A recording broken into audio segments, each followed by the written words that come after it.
Defense Secretary Pete Hegseth is returning from a diplomatic trip to Asia, but the controversy surrounding the Signal app chat has not died down.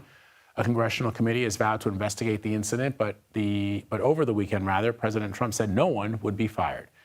I want to bring in CBS News Pentagon reporter Ellee Watson for more on this. So Ellie, you were on that trip. What did you learn?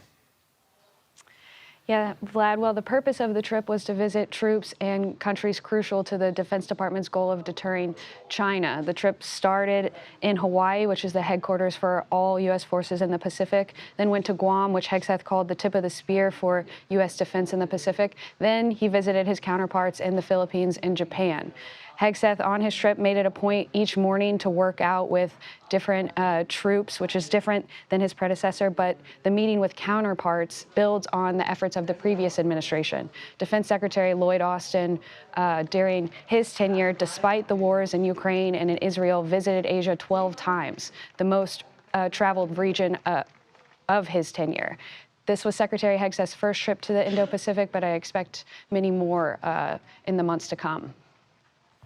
He couldn't escape, though, Ellie, questions about the Signal chat, even though he was halfway around the world. There's also been some reporting that he's had his wife sitting in on meetings that are generally unusual to have a wife who has no security clearance to be sitting in on with other foreign leaders. What can you tell us about that?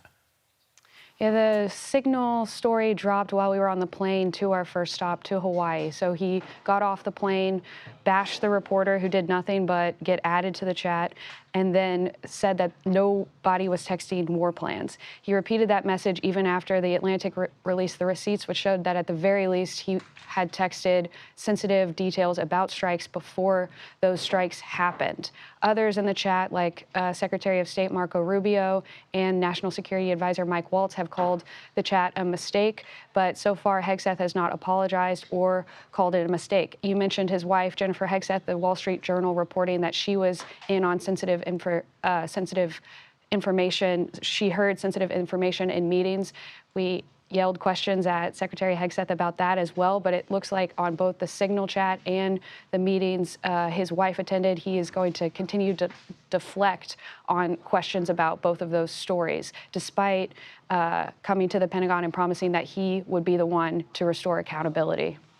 Yeah, what's wild, too, Ellie, is that some of those cabinet officials, as you know, were up on the Hill last week answering questions, and it appears that I mean, just from listening to those briefings and those hearings, that they may have perjured themselves in suggesting that, for example, no war plans, and those are semantic issues, right? War versus attack or battle plans were on that Signal chat. So this is really interesting to see how the Republican-controlled Congress will handle this. My guess is there's probably not going to be anything done since the president himself sees this as not something to hold anyone accountable. So we'll see. We'll continue to rely on your reporting. Thank you, Ellie. Thank you.